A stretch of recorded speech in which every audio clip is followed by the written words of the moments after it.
Good Tuesday afternoon. My name is Jerry Miller. Welcome to the I Love CVille show. We're live in Charlottesville, the Commonwealth, the country of the world, on the I Love CVille network. Give the show a like and a share on YouTube, Facebook, or Instagram, and welcome to the program, guys. Jabari Wadlington, our guest, an executive chef of tremendous proportions. Jabari Wadlington, the executive chef at the DoubleTree by Hilton. He's a seasoned, talented, well-traveled chef. We'll spotlight his journey on the I Love CVille show and catch up with one of the good guys in the business. Jabari, I'm looking forward to chatting with you today on the I Love CVille show. We'll talk about the fall of the Falwells. My. The last 48 hours for Jerry Falwell and his wife Becky have been, I said it yesterday, the fall of the Falwells is literally like a script from The Young and the Restless. I just need to see Victor and Jack and Cricket make an appearance. And then I feel like I'm at 12:30 at my grandpa's house watching The Young and the Restless from 12:30 to 1:30 on CBS. So that story coming up on the I Love CVille show. We will also talk sports, guys. How many fans in attendance at Scott Stadium? How many fans in attendance at Lane Stadium in Blacksburg? The Miami Dolphins are going to open up their their stadium to fans in the National Football League. We'll talk about that, how it pertains to college football. We let you know last week that the Georgia Bulldogs are opening up their stadium in Athens to 23,000 people. I'm curious, how many are going to come to Scott Stadium? How many will be welcome to Lane Stadium in Blacksburg? That topic coming up on the I Love CVille show. The University of Richmond is barring outsiders from its campus. You heard me correctly. The private school in capital city here in the Commonwealth, U of R, barring outsiders on its campus. Well, we see that at the University of Virginia. Virginia State University just went online only and canceled dorms. UVA employees are starting a union. You heard me correctly. The University of Virginia employees, right now it's the low-rung employees with not much seasoning, are trying to start a union. And folks, what is the future of airports? American Airlines in October is cutting 19,000 jobs, and the airport in Richmond, one of the key airports in the Commonwealth, is down 70% year over year, 2020 July versus 2019 July. They are down 70%. What is the future of airports? We're going to analyze that on the I Love CVille show. And how about the surge in new construction? July in fuego for newly built homes across America. We have that story for you on the I Love CVille show. Give the show a like and a share now. Hammer the like button, hammer the like button, hammer the like button. Judah Wickhauer is our director. Judah, why don't we give some love to Interstate Pest and Service Companies, a 4-generation strong business. Interstate Pest and Service Companies is a home's best friend. This family-owned business has been doing it since 1969. They are your first phone call for mold remediation, for inspection work, for just getting you on a pest control plan. Interstate Pest and Service Companies. Judah Wickhauer, again, the fabulous director. And Judah, I think we would not be doing our viewership we would be doing them a disservice if we didn't talk about the fall of the Falwells. Let's get that headline on screen from Virginia Business. This is the most soap opera story I've ever seen in the Virginia Business publication. Less about business and more about a sordid triangle of love, an affair that you see on the silver screen, and certainly not a romance and sexual affair that you would expect from Liberty University. Its president, the First Lady of Liberty University, Becky, something that's been going on for years. So things started falling downhill with Jerry Falwell when he was caught on an Instagram stories, an Instagram live with his pants unbuttoned next to his wife's assistant, holding his arm around his pants, or his arm around his wife's assistant, around her shoulder, as they both had their pants undone, and he's holding what looked like black fluid in a cup. Once that started happening, he gets suspended, and then, boys and girls, there's a story Sunday night in the Washington Examiner, and then the third part of the triangle of love, the young man from Florida, he releases a story with Reuters, talking about the affair. So Liberty, I mentioned this statistic to you yesterday, the largest enrollment in the Commonwealth of Virginia is at Liberty University. The second amount of students enrolled online in any college in America. University of Phoenix has the most online enrolled students of any college in America. Liberty is 2. Jerry Falwell Jr. was trying to build Liberty University into the evangelical Notre Dame. So the evangelical Notre Dame was Jerry Falwell Jr.'s plan. his fall from grace, a quick one. A quick one. You read the details. I'm not going to get into them on this program. Just a really messy situation that you see from movies and soap operas, and not a school like Liberty in our backyard in Lynchburg. So we're going to follow this very closely as we continue to assess the collateral damage. He has now pieced out and resigned as president of Liberty University, a school his father made relevant. Folks, we'll follow that closely. Judah Wickower, I want to get to the next headline, my friend. The next headline is from Richmond, Virginia. And how about this? The University of Richmond, prestigious school, awesome school, one of the best in Virginia, undoubtedly. The University of Richmond is not messing around. They are straight up saying, if you have no business being on our campus in Richmond, Virginia, get off our property. We are closing the campus to outsiders at the University of Richmond. In fact, the Robins Center, the basketball arena, is being converted into classrooms, temporary classrooms. Classes began on Monday at the U of R. The school's permitting only students, faculty, staff, and contractors in campus buildings during the pandemic. Signs all over Richmond are enforcing the policy, which has an undergraduate enrollment just over 3,000. It's a 350-acre campus. It's absolutely gorgeous and beautiful. I consider the University of Richmond myself as a senior in Williamsburg, Virginia. I ended up matriculating to the University of Virginia instead of the University of Richmond. But U of R, the Spider, straight up say, don't step foot on our campus unless you're staff, faculty, students, or contractors that work at U of R. I expect this to be a mindset that's shared by other universities. In fact, I would not be surprised if you see this rolled out soon.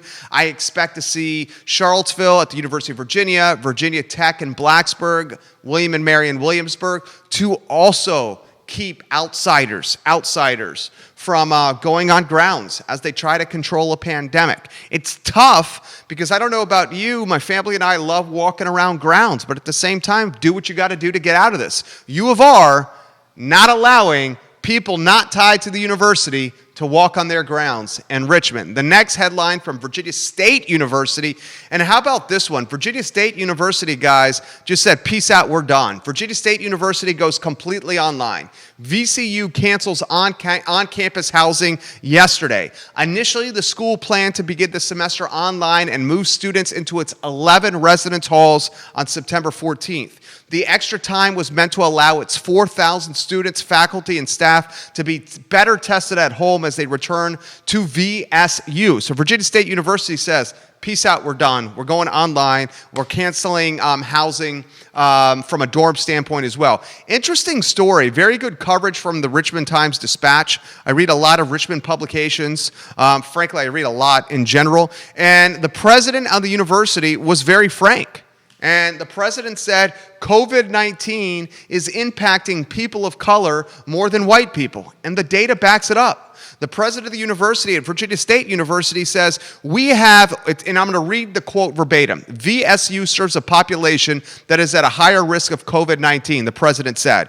We recognize that despite our heartfelt efforts, meticulous planning, and precise preparations, the virus is relentless. VSU is a historically black university. The school president acknowledged that the black community has been hit hard by COVID-19. As a result, they are getting out in front of this, and they are absolutely limiting any in-person activity at VSU, Virginia State University, a historically black college. Folks, good move right here. I respect it.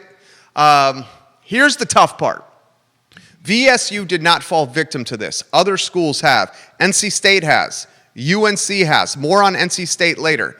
A lot of the parents have already spent a lot of money taking their kids to school.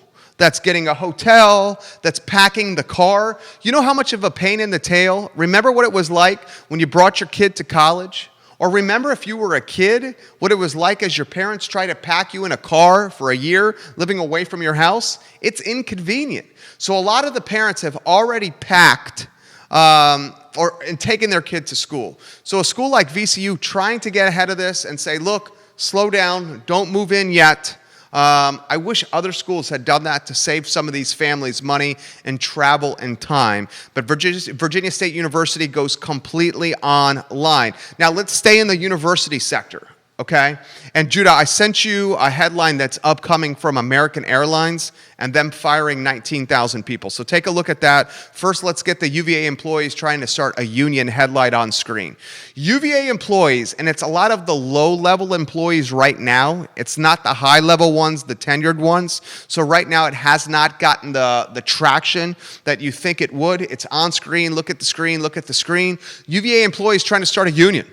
These guys do not want school in person. UVA employees said, no, no, no, no. We want a union.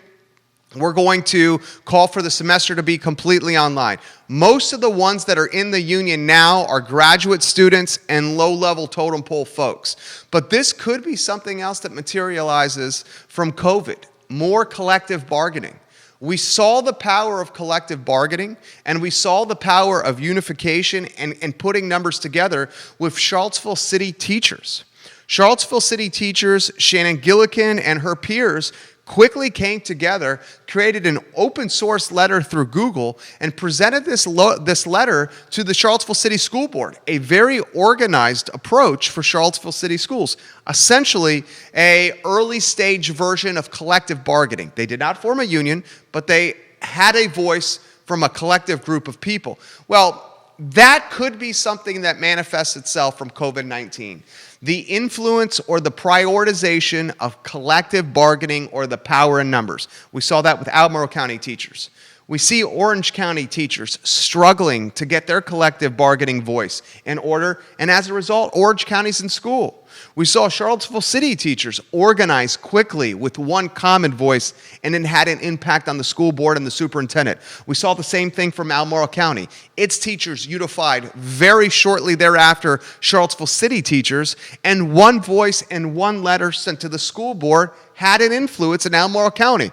We're now seeing this at the University of Virginia with the lower level employees as they try to bring their voices together to try to influence Jim Ryan and the Board of Visitors. Will it work? Only time will tell. But perhaps one manifestation or one thing that's been birthed from COVID-19 is collective bargaining. Now let's go to airports. And I'm going to spend about 5 minutes talking about travel here on the I Love CVille show.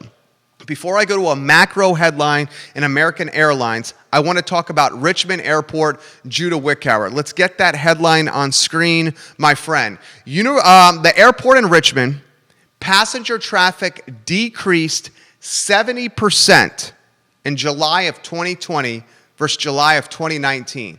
I'll repeat that statistic. Passenger traffic at the airport in Richmond, which is one of the best. Okay, I love traveling from Richmond. It's absolutely fantastic. Passenger traffic at this airport decreased 70% July 2020 versus July 2019. That is a lot. And 70% airports are not going to be able to sustain. We will analyze the future of airports on this show, and we'll give a macro headline to you from American Airlines. Get that on screen now. American Airlines in October is straight up already telling us that we will cut 19,000 jobs in October.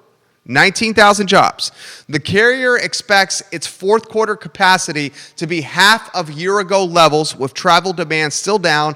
Airlines have pushed for an extension of $25 billion in federal payroll aid to avoid furloughs. I will cut straight to the chase. If the airports don't get a second round of bailout money, massive layoffs will happen across the entire industry. Routes will be cut across America.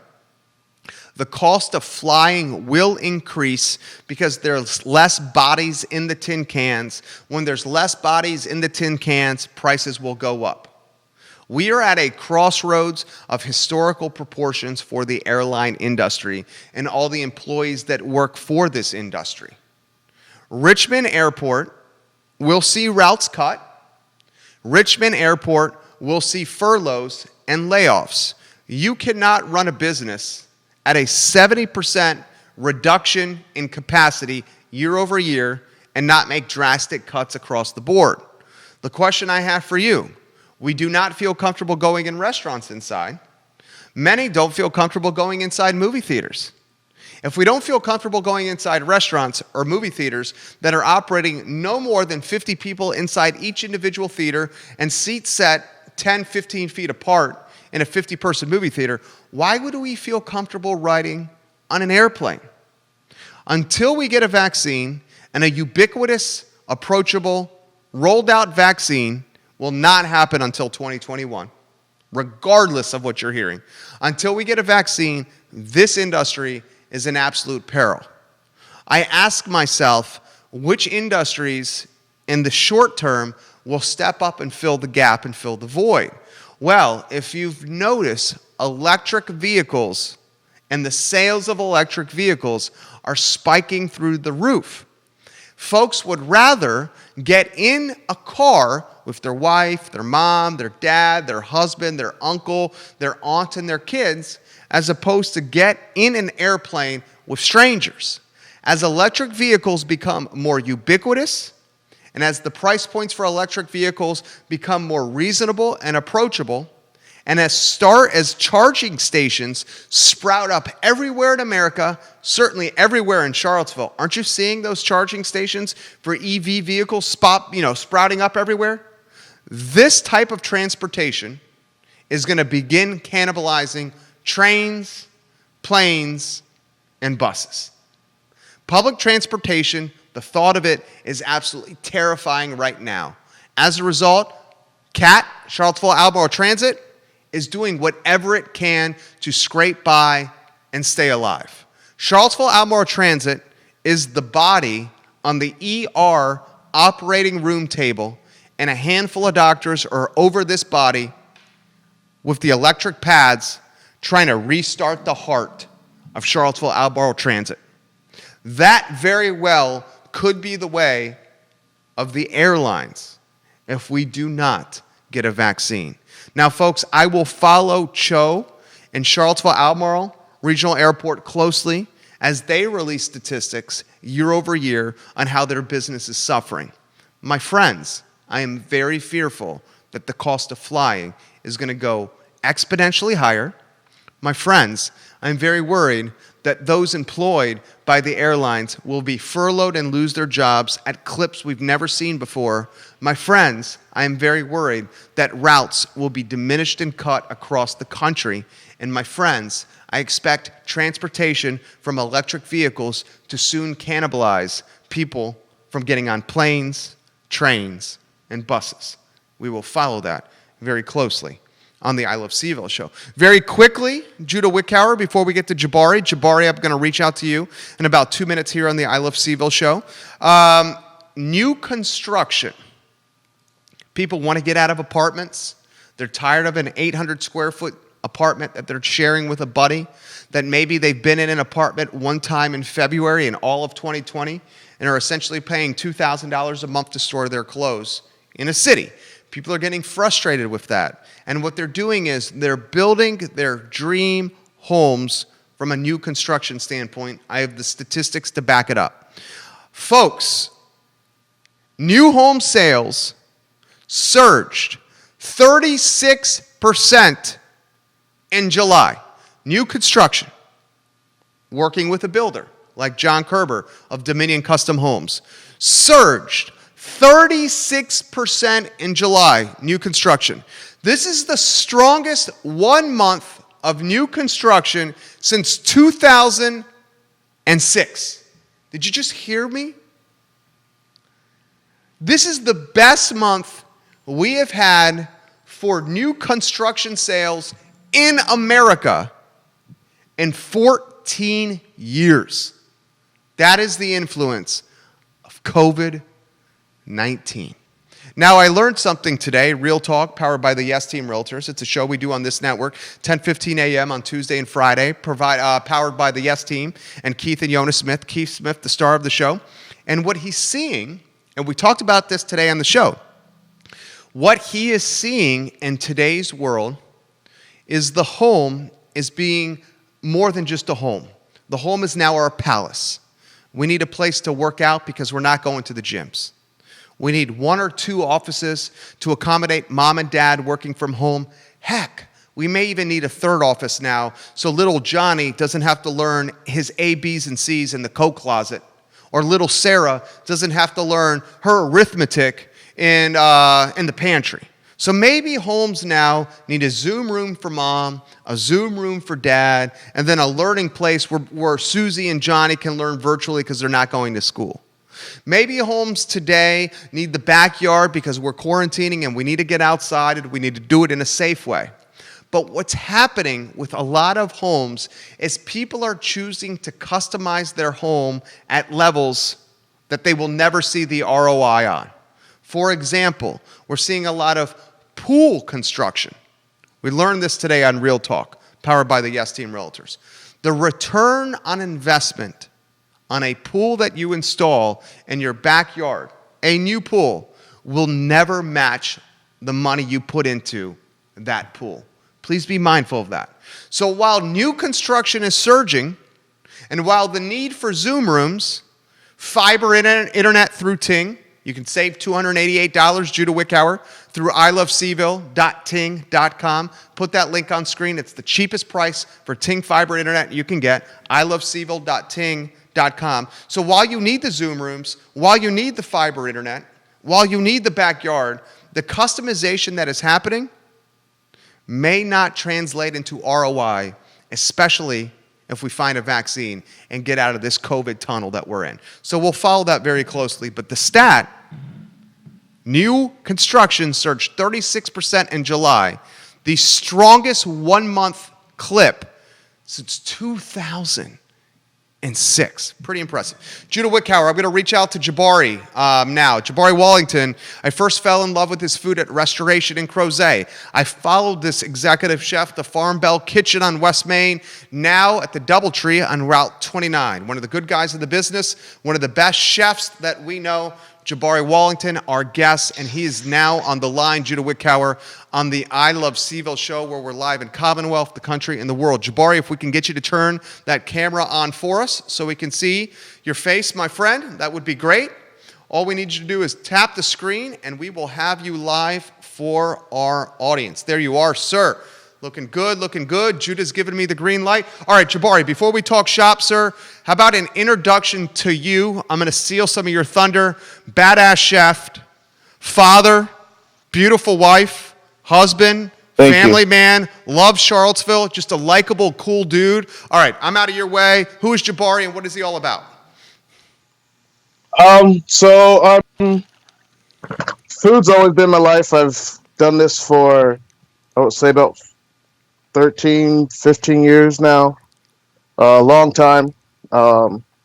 Went to Johnson & Wells, Tuskegee University, and worked under some pretty cool chefs from Tom Wolfe in New Orleans, which was Emeril Lagasse's first chef that helped open up all the Emeril's restaurants. Worked with Tarver King out of Northern Virginia.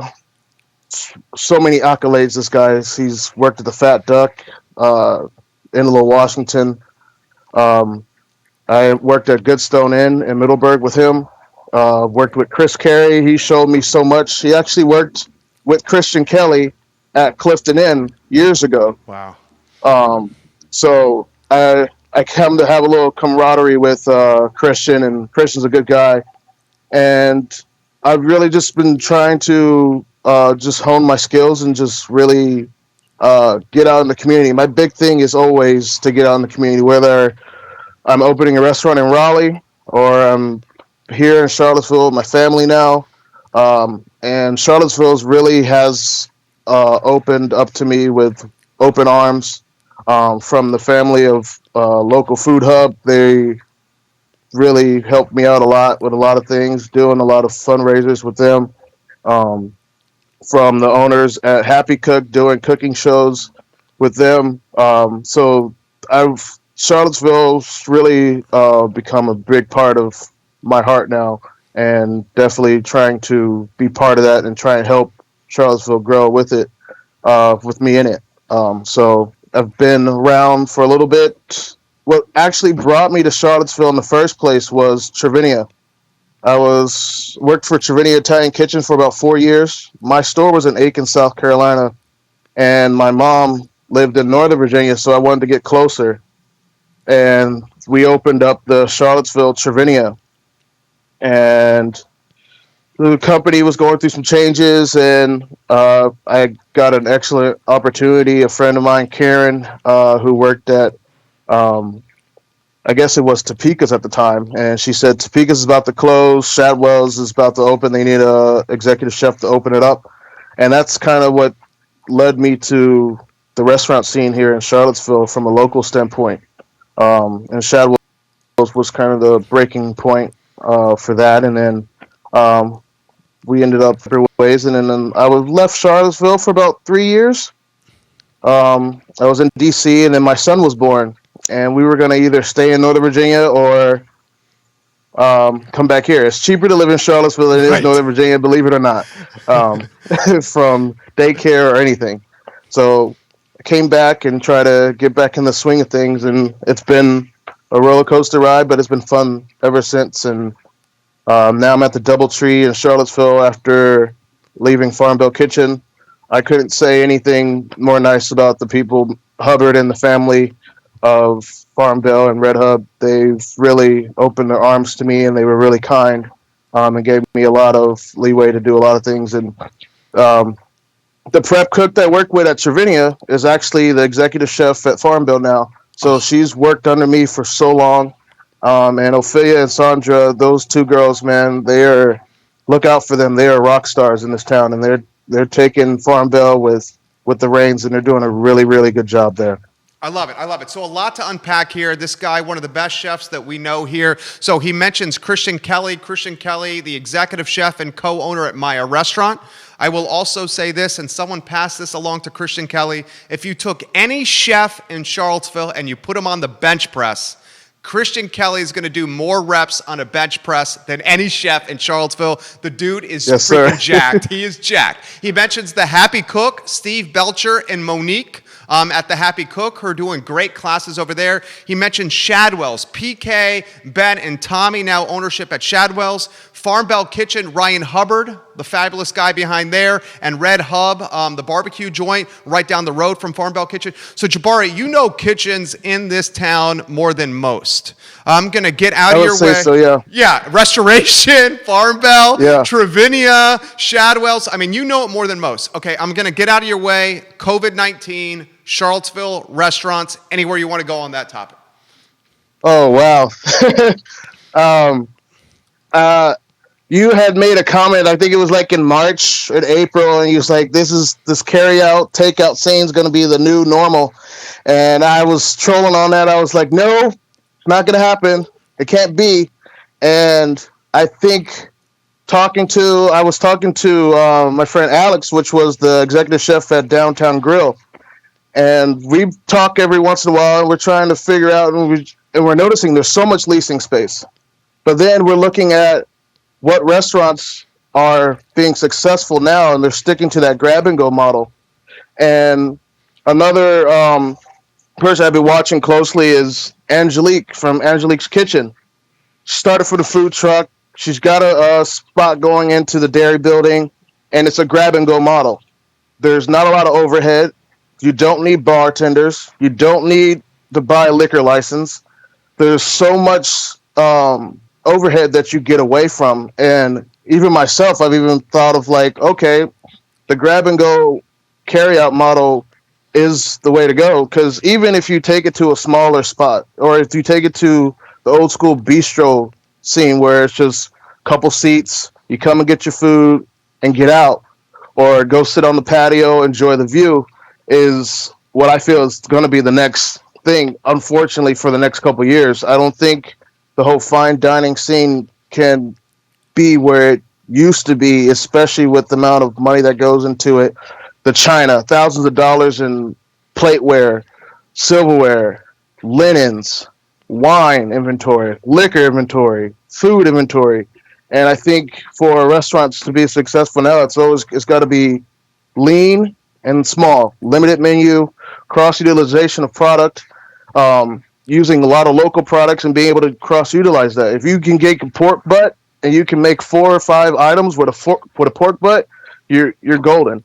And I think that's essentially where it's kind of going to in order for these businesses to kind of stay afloat and do what they want to. I've been looking in the area to try and do something on my own. I just recently started Wadlington Hospitality with a side gig of JB's sauces and spices.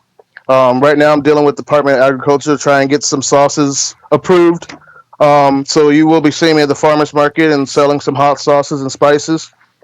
But right now, especially at the DoubleTree, what we're essentially focused on, we want to be able to have those amenities for the rooms and the people there. And we have so much space there to, especially for the community. And a lot of things that people don't know, the DoubleTree is actually by a small owner. He's out of Baltimore, and it's ran by Mr. Singh. So it's not primarily owned by Hilton. It's actually small business owned individual. Um, and what we're trying to do is try and get the community back into the DoubleTree. We have the space. We've talked about trying to at least try and figure out doing maybe even small openers, projector screens. We have a huge courtyard in the back. From my understanding, years ago, they used to do a bunch of gingerbread house competitions there. Um, so we want to bring that back. We're thinking about trying to start a chili cook-off where we're bringing amateurs and local chefs there. And I think bringing the community back and trying to get all these chefs together, especially the ones that are back and the ones that are still furloughed or laid off or trying to do small ins and out gigs. This is the perfect time for them to kind of showcase them at the DoubleTree. We're working on it, but we want to be able to use our space to help the community do that. And I think that'll be amazing to see in the forthcoming. So I'm getting a heads up right here through my earpiece. You have 11 different restaurant owners watching you right now in 4 states, Jabari. I'm going to ask you a very tough question here, and I'm curious of your take here. Do we think fine dining is dead? I'm a big fine dining. I started off in fine dining. It's always like a thing in my heart. I don't think it's dead. I don't believe it's going to be dead at all. I think it's just going to take a while for it to come back. I think when the whole food truck moment, there was Michelin star chefs leaving their business. When you're dropping in hundreds of thousands of dollars every month to get that Michelin star or that James Beard Award, they're just getting a food truck and they're putting out that good, same quality product on a food truck. So the experience factor in a fine dining, I think it still comes, but I don't think the food will disappear. I think you'll be able to get that same quality food no matter if it's fine dining, food truck, bistro, small, grab and go. And that's the big thing. People, at the end of the day, we all come for the good quality food. And the food is what brings us together as a culture and as a human race. I agree. This guy makes incredible food. All right, so you're saying fine dining is not necessarily dead. It's just the setting where we enjoy food that is fine dining is going to change. Is that what you're saying? Yeah, it'll take some time. Because when you talk about fine dining, you're talking about tableside service. You're talking about close proximity. You're talking about one table might have 3 to 4 servers working on that one table just to provide that good quality service. We're talking wine service, coffee service, tea service, dessert service. All that's really close in proximity. And right now, we're not at liberty to be able to do all that. So I feel once all this blows over, fine dining will probably even be back to where it was and back in full swing. Good take right there. Jabari got questions coming in. This question's a good one. Chef, which part of Charlottesville do you see being the most vulnerable from a restaurant standpoint and why? That's a good question from one of your colleagues right there. What do you think? Downtown Mall. You think so? I'm downtown. You feel downtown? Why? Leasing, space, corner. I went on my way from work. I did the long way home, and I drove through the corner, through Main Street, through downtown, and it was kind of disheartening to see all these closed restaurants and even some that were just doing the patio seating. I see the only reason why I say downtown mall, even though it has the most traffic, is the the amount it costs. It's these leasing. When you're talking about having to put out amazing amount of rent in order to start something up, that's what's going to make it hard. Downtown mall has all the traffic for everybody. I feel like the area in Charlottesville or Albemarle County that would do the best are out towards Forest Lakes area where there's families. People are already out there. You have a lot of people having to do virtual learning for the kids. They don't have time to go all the way out to downtown mall now. I feel like this is the opportunity for some restaurants to kind of branch out into the county a little bit more and not be so focused in one particular area. Because we had this conversation before COVID, the parking situation. We had the big parking situation. People were tired of paying, trying to find parking. Albemarle County is a huge county, and I feel like this is the opportunity for a lot of restaurants to kind of branch out into the area a little bit more and kind of go out to where the families are and the communities are. You have a community out towards Profit. You have a communities in Earlysville. You have communities out Forest Lakes area. Avon, Fifth Street. I think those particular areas, if you can bring some restaurants, some nice, good restaurants out that way, I think it'll do really well. Good take right there. I agree with him. How about this question? You have experience at a big brand that is now, and correct me if I'm wrong, no longer in Trevinia. Trevinia was kind of a regional chain that you have experience with. You also have experience with a one-unit operation, and say like a Farm Bell kitchen. Well, I guess Farm Bell also has a sister restaurant in Red Hub right around the corner, but essentially a one-unit operation. Can you compare and contrast the big guy versus the little guy and the advantages and disadvantages each one has? The little guy is always going to be able to have the most leeway when it comes to trends, changing up. I think the best thing that we were able, especially with me and Ryan, we have conversations about the menu. We would be able to sit down, have a conversation about what's selling, what's not. This is that Farm Bell kitchen. And kitchen. We'd be able to make that change. Yes. Okay. And we'd be able to make a change. Now, from a corporate standpoint, if you start having some items that aren't selling, you have to go through research and development stage. You have to go ahead and start pulling your P mixes. You have to start going through everything. Then now that you have multiple restaurants, now you have to go through a training program. Now you have to grab all the products you need. Now you have to start bidding on products so you know that you have it, so you know that you're able to get into multiple states. So a lot of times when you're trying to meet a trend that's going on right now, it's hard to get to it. And by the time you get to it, the trend's over. So I really feel like the small guys and the mom and pops, they have the upper hand when it comes to the food trends and keeping up with the Joneses per se, because they can make those changes on the fly.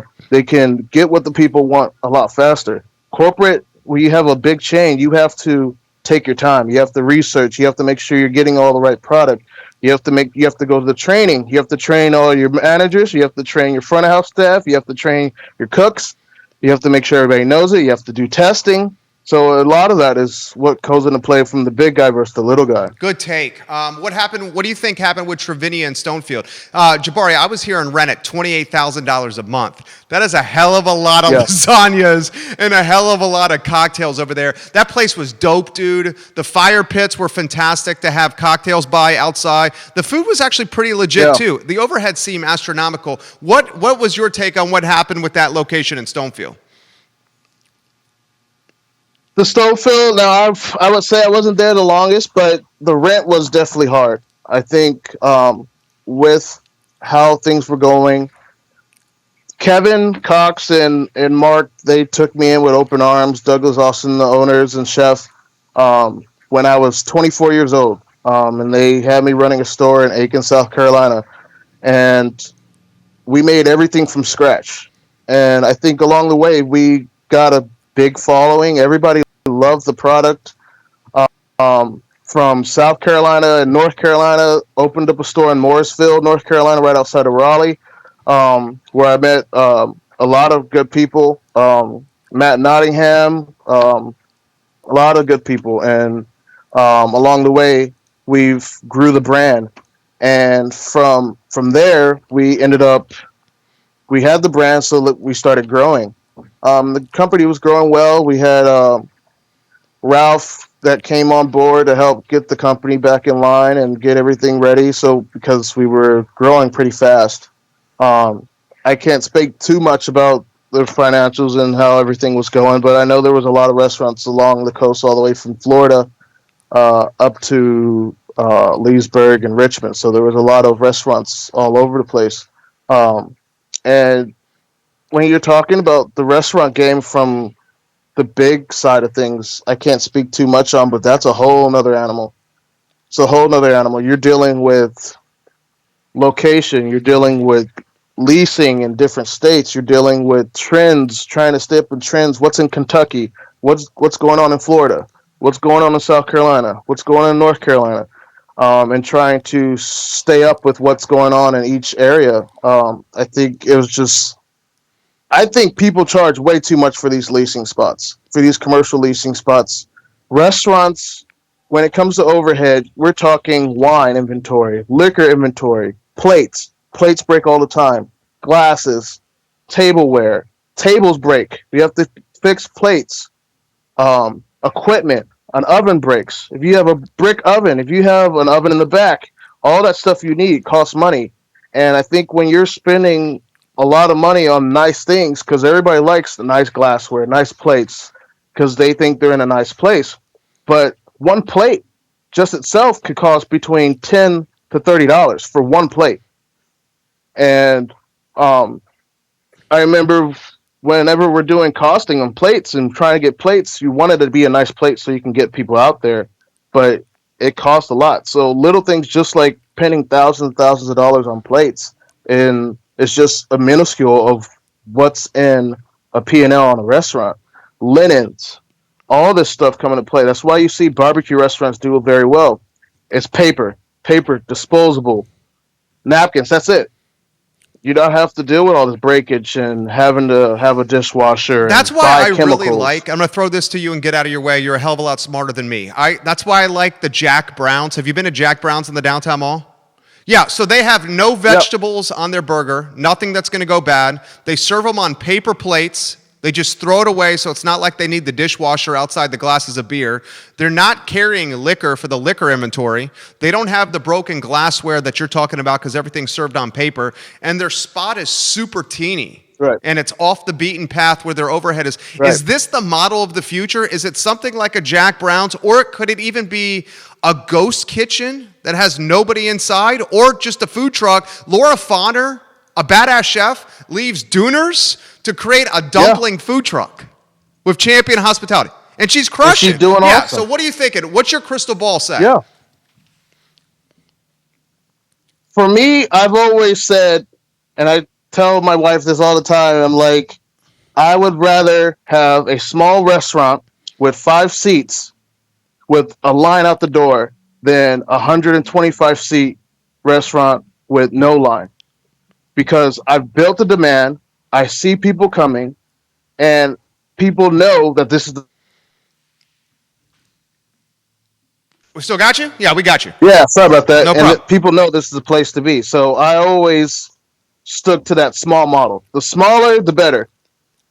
If it's good, people will wait. If it's not, they won't.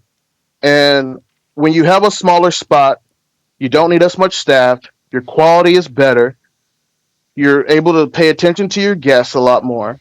You don't need to you don't need to hire so many managers to take over your multiple rooms, multiple seat restaurant. Now, I'm not making fun of any of the big restaurants out there. That's good, but it costs a lot more to maintain those larger restaurants. And I think for especially some of the chefs that are out there that are ambitious, that want to be able to do their own thing, they're going to start small. And the best way to do it is to start small. And I think the best example, I worked at a restaurant in Leesburg called the Wine Kitchen. The kitchen was the size of a bathroom. It was stupid small, about 12, 15 seats, and it was one of the best restaurants in downtown Leesburg. And now they have multiple wine kitchens all over Northern Virginia area because they took that model of the small and took that revenue to invest in more stuff. If you start big, you're going to end big. But if you start small, you're going to end a lot bigger. Dude, great take right there from Jabari. This dude is crushing this interview. All right, you got a lot of people watching. Let's say that one of these people that's watching has got some deep pockets. They got 100, 250K. They want to kick it to Jabari. Give us the elevator pitch on your business model, your restaurant that's going to come to fruition. Give us the 30-second pitch, Jabari. Well, from looking in the area, I had two ideas. One was Uncle Cheese's, which was essentially everything cheese. Grilled cheese, mac and cheese, good for brunch. And the other one was going to be a Caribbean take. My stepfather's from Negril, Jamaica, and he's taught me everything Jamaican. And taking that Caribbean aspect and not doing the whole barbecue, but open pit. If you ever been to Jamaica or Negril or Montego Bay, and the first thing everybody wants to get is jerk chicken. And there's a lot of people that's had my jerk and every restaurant I've been, I always have a jerk somewhere. Like right now, the DoubleTree, I have a jerk sauce for our wings. For me, I feel like a Caribbean spot with oxtails, curry goat, jerk chicken tacos, even doing a whole different play on a poutine, taking the products that we cook, whether it's jerk pork, jerk chicken, and coming up with 5 different entrees with that same product. I think the biggest thing to be able to make money is not use as much product, but using one big product to supply multiple menu items that you can sell and that you can get everybody to like. I love it. All right, get us out of here on this note. Folks are uncertain.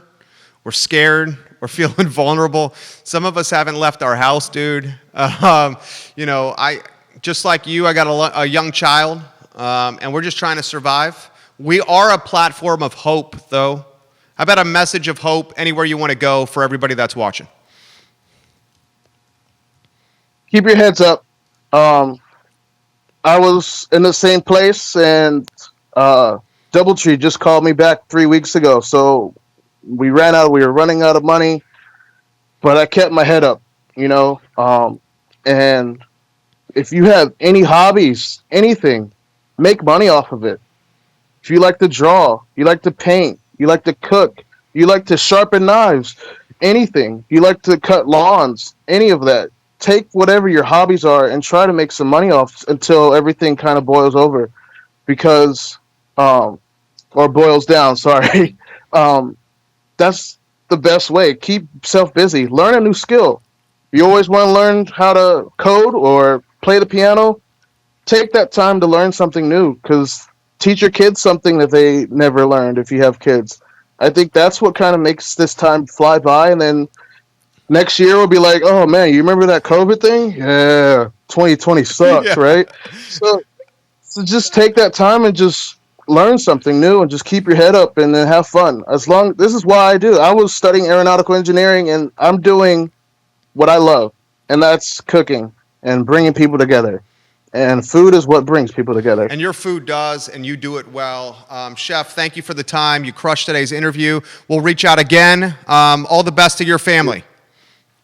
Thank you. I appreciate it. You take care of yourself. All right, Chef. Thank you, Jabari. Jabari's great. Look for his sauces at the farmer's market. I expect that chef to have a place of his own in the near future. And anybody that's watching this program that is looking to invest, that is a guy you can trust, that can execute. His experience, undoubtedly proven experience. Thank you for joining us on the show. A couple headlines I want to get to on the I Love CVille Network. And if you have questions or comments, put them in the comment section. I'm going to get to your comments in about 5 minutes here on LinkedIn, Facebook, and Instagram. Okay, we added YouTube today as well. So if you're watching live on YouTube, put those comments in the feed as well. All right, Judah, did you see the headline? Judah Wickhauer is our fabulous director.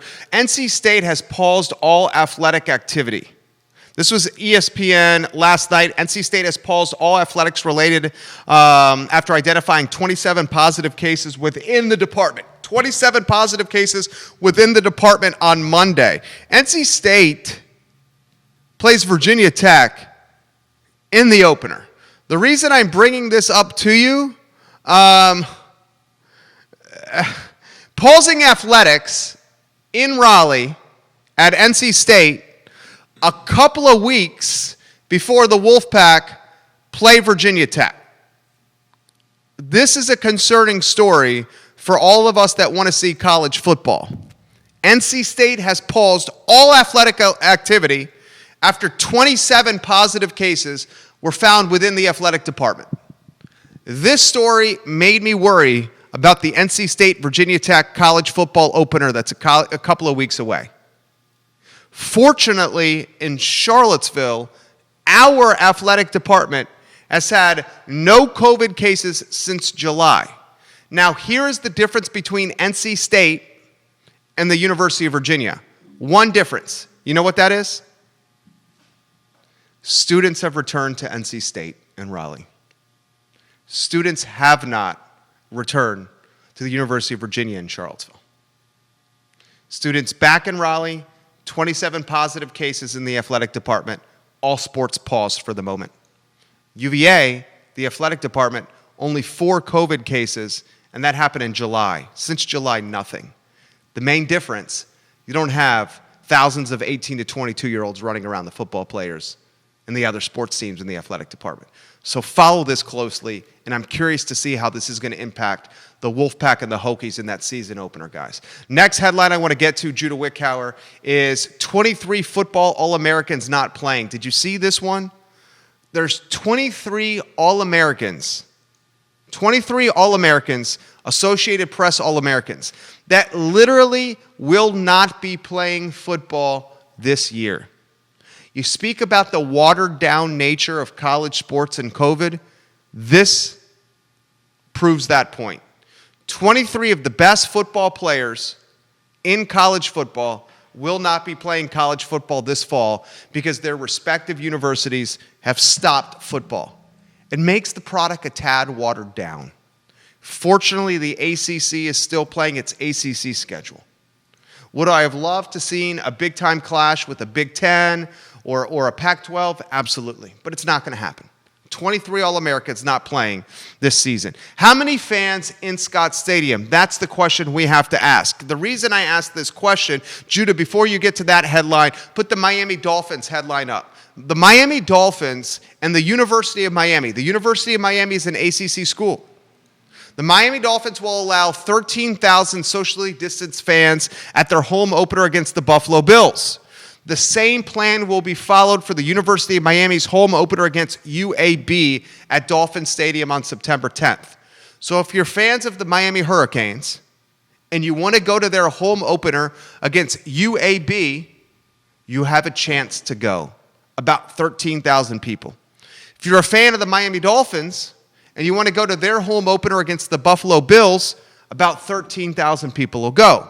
Now let's compare and contrast Judah Wickhauer and get that headline on screen from the Daily Progress to UVA and to Virginia Tech.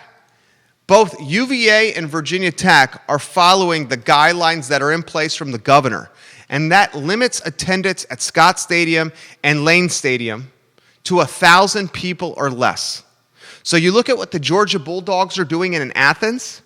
The Georgia Bulldogs in Athens are opening up their home football stadium and their 4 or 5 home football games this season to a 25% capacity. Well, they seat over 90,000 people. That means that Georgia, for home football games, their home field advantage is 23,000 people.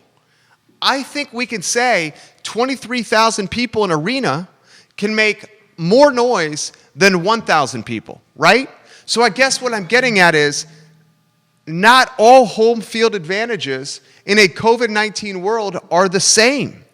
You travel to play the Georgia Bulldogs in Athens, 23,000 people will be in the fans screaming at you. You travel to Charlottesville to play the University of Virginia, less than 1,000 people will be in Scott Stadium screaming at you. Which home field advantage is better? 23,000 people in Athens? 999 people in Charlottesville. See what I'm getting at? It's just not, it's not democratic. It's not fair. It's not equal. Of course, the home stadium with 23,000 fans is going to have an edge over the home stadium that has 999. And I'm very curious to see, as a gambling man, as a betting man, I love proposition bets.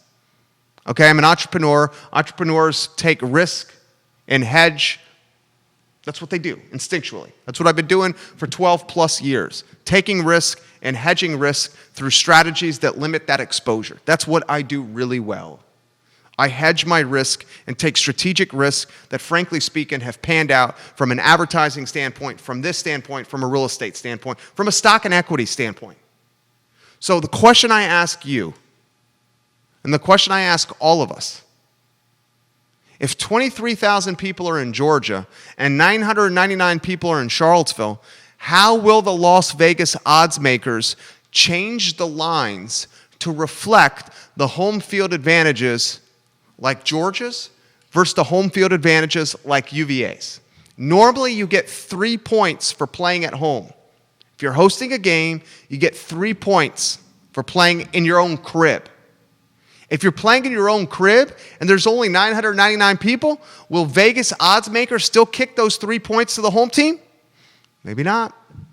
Follow that closely. A couple more items I want to get out of the book, J-Dubs. Put your comments in the feed now. We'll get to your comments. We've rolled out a new show on the I Love CVille network. It's the I Love CVille Daily Digest. 5 o'clock on Facebook and Instagram. You get all your news in 5 minutes or less. 5 p.m. across the I Love CVille network, all your news in 5 minutes or less.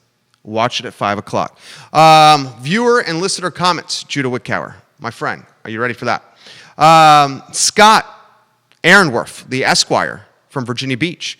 Jerry, why does his wife need an assistant? Does Jim Ryan's wife have an assistant? Is the school paying for this? That's a good question. Scott's asking that question in regards to Jerry Falwell, who was captured on Instagram with his arm around his wife's assistant. Both Jerry and the wife's assistant had their pants unbuttoned, and he was drinking some kind of black juice in his hand that he swears this was not booze, and they were on Rick Hendrick's private yacht. This is all factual information.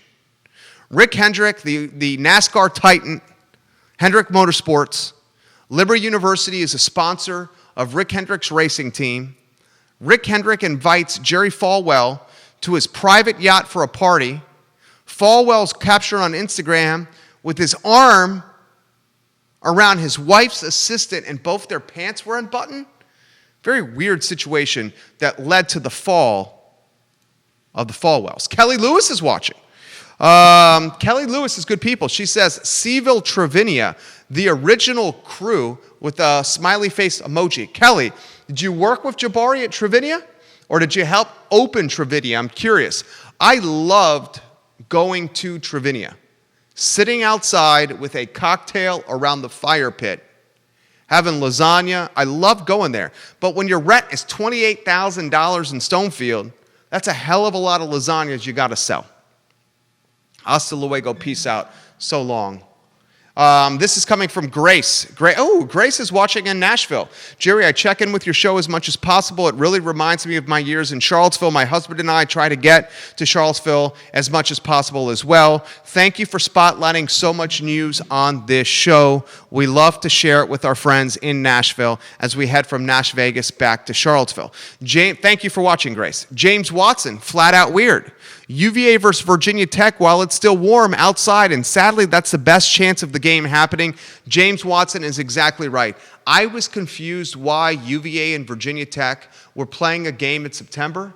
It's very clear that the people who put the schedule together wanted to get the Commonwealth Clash, the most important game on our schedule, in September, so we could at least maybe play this game before we get to the fall when everyone's predicting an outbreak. But it's weird. UVA is going to go into that clash against Virginia Tech, having not played a football game, no live action, and frankly speaking, with NC State pausing athletics, I'm wondering if the Wolfpack and the Hokies will play in the opener. Time will tell. I certainly hope NC State will be able to get its team back on the football field and in practice going back again.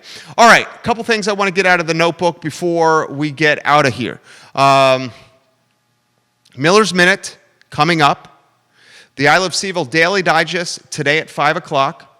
Judah, we let them know how they can save $288 through Ting Fiber Internet. The URL is iloveseville.ting.com, iloveseville.ting.com, and you save the most money you can get on the best internet possible. I mean, you're saving $288. It's a straight up no-brainer, guys. The internet, once you get it through Ting versus the alternative, is like, it's like night and day. It's so cool. There's no buffering. There's no loading issues. It's very, very nice. Judah Wickhauer, I want to give you props for a job well done. Thank you for being a part of this broadcast. You're a key contributor. You know I have a lot of respect for you, homie. We will close on this note from Miller's Minute, brought to you by Scott Wagner of Scott Wagner Chiropractic and Sports Medicine. Judah Wickhauer. Scott Wagner, changing people's lives through chiropractic care, sports medicine, and physical therapy. Scott Wagner Chiropractic and Sports Medicine. So I've seen a lot of innovation. The innovation I've seen in this COVID-19 landscape, we talked about yesterday on the show. Cully Baggett is doing drive-through or drive-in movies where people can go around Charlottesville and Central Virginia and see a movie on a screen that Cully and his team have set up at breweries and at vineyards and wineries and strategic spots around Central Virginia. I'm seeing innovation. Someone like Laura Fonner is going from a kitchen in Duners to opening up a food truck called Dumpling. She's getting out of the kitchen and she's bringing the food to you in places like Crozet Park, for example. I'm seeing a chef like Jabari opening up a hot sauce line or a sauce line. And you're going to see this chef, who's very talented, setting up a point of sale at the Charlottesville Farmers Market really soon. So if the word of 2020 is pivot, the second word of 2020 certainly should be innovation. And the folks that are surviving and the folks that are coming out at the other side of this tunnel are the ones that are innovating like they've never innovated before. And I'm going to steal a little thunder from Jabari. If you have a hobby, figure out how to monetize it. If you have a passion, figure out how to monetize it. If you have some free time, figure out another revenue stream to help complement your main revenue stream. It's the innovation and it's the pivot, those two qualities that are going to be needed to come out of this. Because boys and girls, we're going to be in it through 2020. You heard? I'm Jerry Miller. It's the I Love CVille show on the I Love CVille network. We'll see you tomorrow at 12:30.